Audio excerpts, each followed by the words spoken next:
여러분, 만약 세계에서 가장 많이 쓰이는 웹 개발 도구를 단 한 명의 엔지니어가 단 일주일 만에 새로 만들었다면 믿으시겠어요? 그것도 비용은 우리 돈으로 약 160만 원 AI를 사용해서요. 오늘은 IT 업계에서 지금 엄청난 화제가 되고 있는 이 이야기.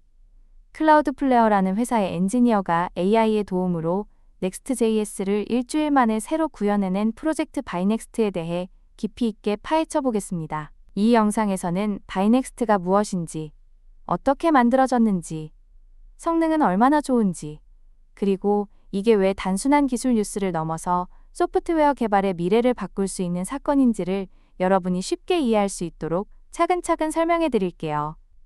먼저 배경을 이해하려면 Next.js가 뭔지부터 알아야 해요. 쉽게 설명하면 Next.js는 웹사이트를 만들 때 사용하는 일종의 틀이에요. 마치 건물을 지을 때 설계도와 기초공사가 필요하듯이 웹 개발자들도 새로운 웹사이트를 만들 때마다 기초 작업을 매번 반복하기 번거롭겠죠? 그래서 이런 반복 작업을 미리 패키지로 묶어놓은 게 바로 프레임워크입니다. Next.js는 그 프레임워크 중에서도 전 세계적으로 가장 널리 쓰이는 도구 중 하나예요.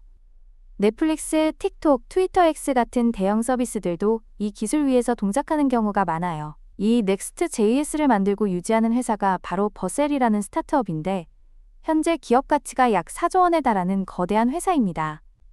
그런데 이 Next.js에는 오랫동안 개발자들이 불편하게 여기던 문제가 있었어요. 바로 빌드 시간과 번들 크기의 문제입니다. 여기서 빌드란 개발자가 코드를 다 짠 다음 실제 서비스로 배포하기 전에 컴퓨터가 그 코드를 최종적으로 정리하고 압축하는 과정을 말해요. 마치 원고를 다 쓴 뒤 인쇄소에서 책으로 만드는 과정과 비슷해요. 그리고 번들 크기란 사용자가 웹사이트에 접속할 때 브라우저가 다운로드해야 하는 파일의 크기를 말합니다. 이 파일이 크면 클수록 웹사이트가 느리게 뜨고 특히 스마트폰이나 인터넷 속도가 느린 환경에서는 사용자 경험이 매우 나빠지죠.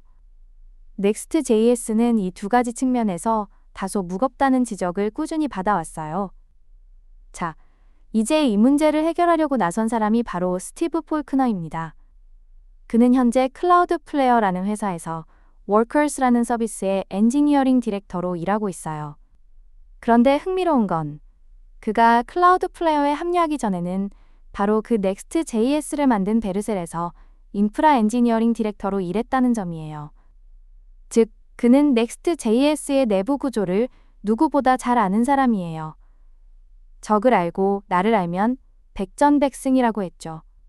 그는 Next.js의 강점과 약점을 속속들이 파악하고 있었기 때문에 처음부터 새로 만들더라도 어디서 어떻게 시작해야 할지 명확한 그림을 갖고 있었습니다.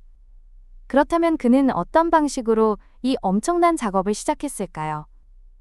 폴크너는 먼저 AI와 몇 시간 동안 대화를 나누며 전체적인 설계도를 그렸습니다. 어떤 기능을 먼저 만들어야 하는지, 어떤 구조로 코드를 짜야 하는지를 엔트로픽의 클로드라는 AI와 함께 결정했어요.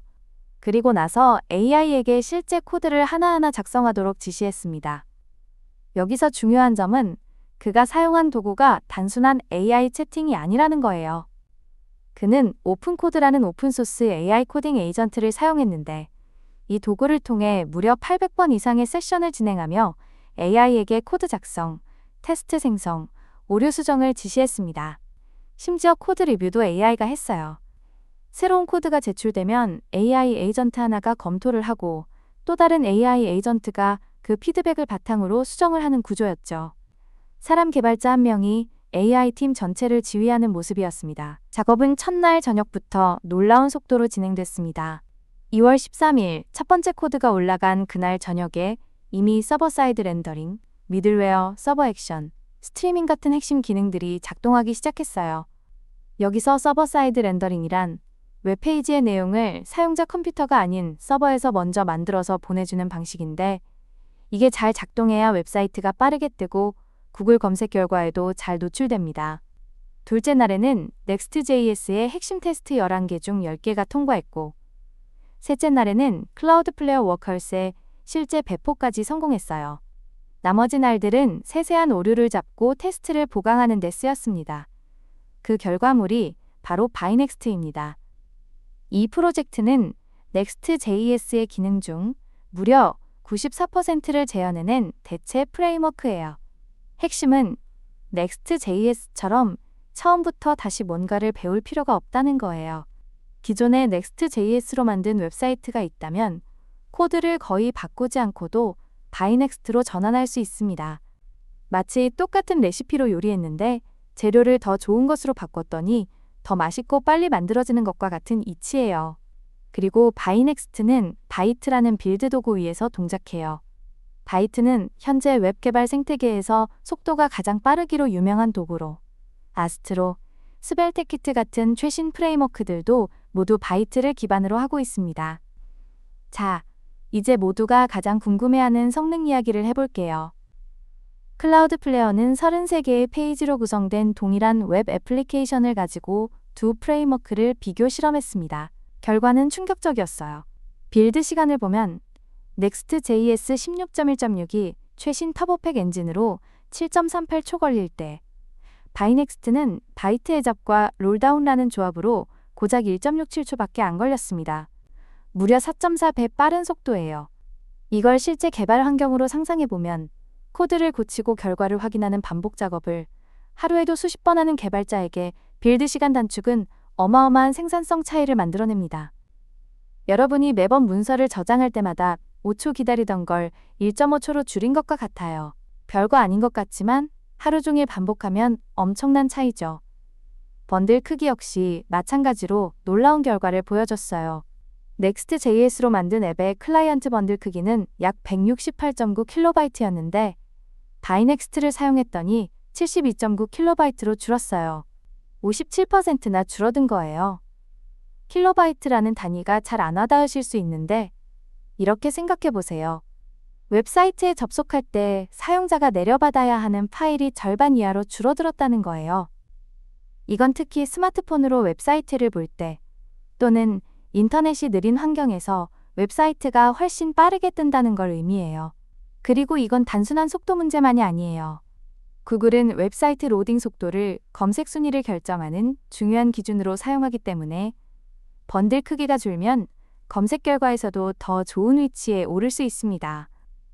하지만 폴크너는 이 프로젝트가 완벽하지 않다는 점을 솔직하게 인정했어요. 가장 큰 한계는 아직 정적 사전 렌더링을 지원하지 않는다는 점이에요. 정적 사전 렌더링이란 웹사이트의 모든 페이지를 미리 만들어 놓아서 사용자가 접속할 때 즉시 보여주는 방식인데 블로그나 뉴스 사이트처럼 내용이 자주 바뀌지 않는 사이트에 매우 중요한 기능입니다. 또한 AI가 코드를 작성하는 과정에서 겉으로 보기에는 맞는 것 같지만 실제 Next.js의 동작과 미묘하게 다른 코드를 만들어내는 경우도 있었어요. 예를 들어 미들웨어 실행 순서를 잘못 구현하는 일도 있었다고 해요. 폴크너는 AI가 자신있게 틀린 코드를 작성할 때 사람이 직접 방향을 잡아줘야 했다고 말했습니다.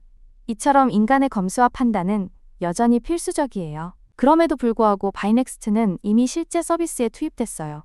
미국 연방정부 최고 정보 책임자들을 위한 공식 사이트인 cio.gov의 베타 버전이 바이넥스트 위에서 운영되고 있거든요.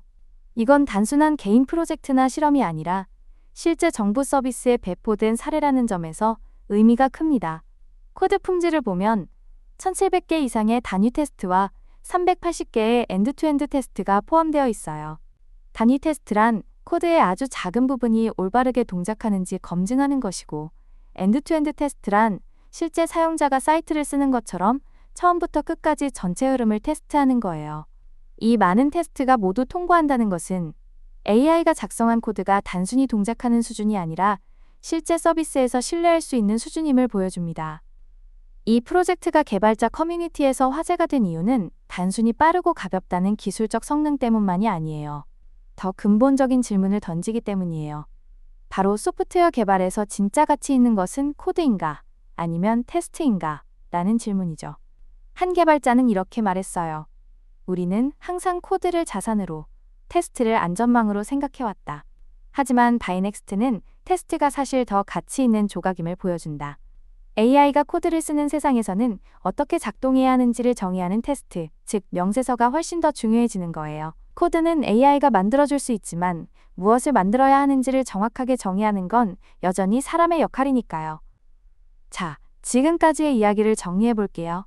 클라우드 플레이어의 엔지니어 스티브 폴크너는 AI 코딩 도구와 클로드 AI를 활용해 전 세계 수백만 명의 개발자가 쓰는 Next.js 프레임워크를 단 일주일, 약 160만 원의 비용으로 재구현하는 데 성공했습니다. 빌드 속도는 4.4배 빨라졌고 파일 크기는 57% 줄었으며 이미 실제 정부 서비스에서 운영 중입니다. 이 사건이 중요한 이유는 단순히 하나의 프레임워크가 더 빨라졌기 때문이 아니에요. AI 시대의 소프트웨어를 만드는 방식 자체가 근본적으로 바뀌고 있음을 보여주는 상징적인 사례이기 때문입니다. 수년간 수백 명의 엔지니어가 수백억 원을 투자해서 만든 것을 한 명의 인간과 AI가 일주일 만에 따라잡았다는 이 사실은 앞으로 소프트웨어 산업이 어떻게 변해갈지에 대한 강력한 신호탄이 됩니다. 오늘 영상에서 딱 한 가지만 기억하신다면 이것을 기억해 주세요. AI는 더 이상 개발자를 돕는 보조 도구가 아니라 전체 소프트웨어를 처음부터 만들어내는 수준에 도달했다. 다만 그 과정에서 방향을 잡고 판단하는 사람의 역할이 없어지는 게 아니라 오히려 더 중요해진다는 점도 함께 기억해 주세요. AI를 잘 쓰는 사람이 앞으로의 시대를 이끌어갈 거예요. 이 영상이 도움이 됐다면 좋아요와 구독 부탁드리고요. 앞으로도 이처럼 복잡한 기술 뉴스를 여러분이 이해하기 쉽게 풀어서 전달해 드릴게요. 다음 영상에서 만나요.